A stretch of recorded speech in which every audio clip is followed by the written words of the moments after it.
May 12, 1945, 2 o'clock in the morning.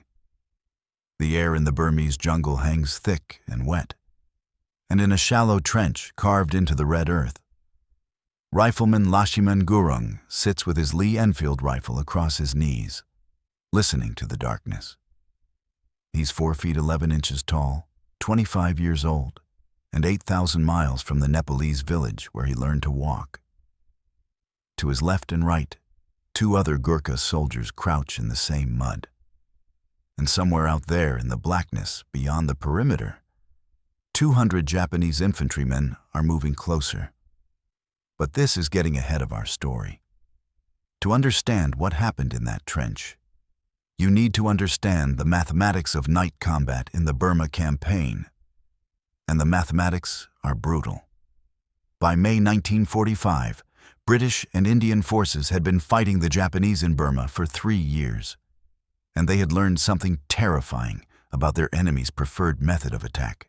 The Japanese specialized in night assaults against isolated forward positions, and they had refined the technique to a science that left almost no room for survival. The standard Japanese night assault began with a grenade barrage. Not 1 or 2 grenades, but dozens, thrown in coordinated volleys designed to kill or wound everyone in a defensive position before the main infantry charge even began. British after-action reports from Burma documented the effectiveness of this tactic, with numbers that read like a death sentence. In engagements where 3 or fewer Allied soldiers held a forward trench against a Japanese night assault, the survival rate was approximately 11%. The problem wasn't courage or training or even firepower. The problem was time and geometry. A Japanese Type 97 hand grenade had a fuse delay of 4 to 5 seconds from the moment the pin was pulled. That meant a defender had perhaps 2 seconds to recognize the incoming grenade in total darkness, locate it by sound as it bounced into the trench, grab it with bare hands, and throw it back before it detonated. Do this once, you might survive. Do it twice in a row, you're either very skilled or very lucky. Do it 3 times, and you're entering territory that military planners simply didn't account for because nobody was expected to succeed. And after the grenade barrage ended, if you were still alive, you faced the second wave of the assault, which consisted of anywhere from 50 to 200 Japanese infantrymen charging your position with bayonets fixed and absolutely no intention of taking prisoners. Lakhiman Gurung was born in 1917 in a small village in the Tanahu district of Nepal, where his family worked land they didn't own and struggled to feed 7 children on what little the soil would give them. He grew up short even by Nepalese standards, and when he turned 18 and walked to the British Army recruiting station to join the Gurkha Rifles, the recruiting sergeant almost turned him away because Lakhiman stood exactly at the minimum height requirement of 4 feet 11 inches. 1 inch shorter and he would have been rejected on the spot. But something about the young man made the sergeant pause. Maybe it was the way Lakhiman stood, or the steadiness in his eyes, or the fact that he had walked 3 days from his village for the chance to prove himself. The Gurkhas were not just soldiers. They were the descendants of warriors who had fought the British Empire to a standstill in the Anglo-Nepalese War of 1814, earning such respect from their enemies that the British immediately began recruiting them. By 1945, more than 200,000 Gurkhas served in the British Indian Army, and they had earned a reputation that preceded them into every battle. The Gurkha motto was simple and absolute: better to die than be a coward. Every Gurkha soldier carried a curved knife called a kukri, and there was a tradition that once a kukri was drawn in battle, it had to taste blood before it could be sheathed again. This wasn't theater or propaganda. This was a belief, hammered into every recruit from the first day of training. Lakhiman learned to shoot the Lee Enfield rifle until he could work the bolt-action mechanism in his sleep, fire 5 aimed rounds in 15 seconds, and reload without looking at his hands. he learned to move through jungle terrain without making a sound, to read the signs of an ambush before walking into one, and to keep fighting when exhaustion and fear told him to stop. In 1943, Lakiman's unit, the 4th Battalion, 8th Gurkha Rifles, shipped out to the Burma front, where the war against Japan had devolved into a grinding nightmare of jungle warfare that made the Western Front look clean by comparison. By May 1945, the tide had turned. The Japanese were retreating, but they were retreating with the same ferocity they had shown while advancing, and that made them more dangerous, not less.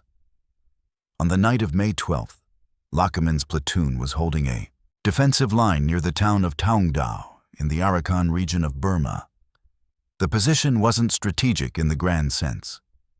It was a forward observation post, a tripwire meant to alert the main force if Japanese troops tried to infiltrate the line. Lakiman and 2 other riflemen were assigned to a small trench on the left flank of the position. Behind them, 400 yards back, the rest of their company held a stronger defensive line. The job was simple in theory. Watch the jungle, report any enemy movement, and hold the position long enough for reinforcements to respond if an attack developed. At 2 o'clock in the morning, the attack developed. Lakiman heard them before he saw them, the sound of men moving through thick vegetation, trying to be quiet but not quite succeeding because there were too many of them to move silently. He gripped his rifle tighter and peered into the darkness. And then the first grenade came sailing over the lip of the trench. It was a Type 97, the standard Japanese hand grenade, shaped like a small can with a jagged metal body designed to fragment into dozens of lethal pieces when it exploded. Lakiman's training took over before his conscious mind could process what was happening. He saw the grenade land 3 feet away, picked it up with his right hand, and threw it back into the darkness in one fluid motion. The grenade exploded in midair, 20 feet away, close enough that the sound hammered his eardrums, and the flash lit up the jungle like lightning. And then the second grenade came in. This one landed almost on top of his left boot. Lakiman grabbed it, stood up just enough to get leverage, and hurled it back over the trench rim. It exploded farther away this time, maybe 30 feet, and Lakiman could hear shouting now, Japanese voices yelling commands. And he knew what was coming next because he had seen it before. The third grenade landed right in front of him. He reached for it with his right hand. His fingers closed around the metal body. He started to lift it, and then the world turned into fire and noise and something that felt like a sledgehammer hitting his hand with enough force to tear it apart. Because that's exactly what happened. The grenade exploded in Lakiman's right hand. The blast tore off his fingers, shredded the palm, and turned everything from his wrist to his knuckles into mangled tissue and exposed bone. Shrapnel from the explosion hit him in the face, specifically his left eye, and suddenly he couldn't see out of that eye anymore, because blood was pouring down his face and the eye itself was damaged, the vision gone murky and red. The 2 soldiers in the trench with him were hit by the same blast. One was killed instantly, the other was wounded so badly he couldn't fight. And Lakiman, standing in the trench with his right hand destroyed and blood pouring down his face, had approximately 2 seconds to make a decision that would determine whether he lived or died and whether the Japanese breakthrough succeeded or failed. The logical decision, the decision that every military manual and every bit of training would tell you to make, was to retreat. Fall back to the main defensive line 400 yards behind you. Get medical attention before you bleed to death. Let the enemy take this position because it's not worth dying for. But Lakiman Gurung did not make the logical decision. Instead, he reached down with his left hand, the only hand he had left that worked, and picked up his Lee Enfield rifle. The Lee Enfield was designed to be operated with 2 hands. The right hand gripped the stock and trigger. The left hand worked the bolt mechanism that ejected spent cartridges and chambered new rounds. You couldn't fire a bolt-action rifle effectively with one hand unless you developed a completely different technique. And you certainly couldn't develop that technique while bleeding profusely from a traumatic amputation in the middle of a night battle. Lachman developed it anyway. He braced the rifle against his right hip, using his torso to stabilize the weapon. He worked the bolt with his left hand, chambering a round. He shifted his left hand to the trigger, aimed by instinct rather than sight, because half his vision was gone. And he shouted into the darkness the traditional Gurkha war cry that every rifleman learned on their first day of training. Ayo Gurkhali! The Gurkhas are upon you. And then he started shooting. The Japanese soldiers coming toward the trench were part of a force that numbered approximately 200 men. They had just thrown a coordinated grenade barrage at a defensive position, and based on every previous engagement they had fought, that position should now be empty or filled with dead and dying men who posed no threat. So when they heard a rifle shot from the trench, followed by the crack of a bullet hitting one of their soldiers, followed by the sight of a muzzle flash from a Lee Enfield rifle being fired and worked and fired again, it must have seemed impossible. The first Japanese soldier to reach the trench edge died from a shot to the chest. The second died from a shot to the head.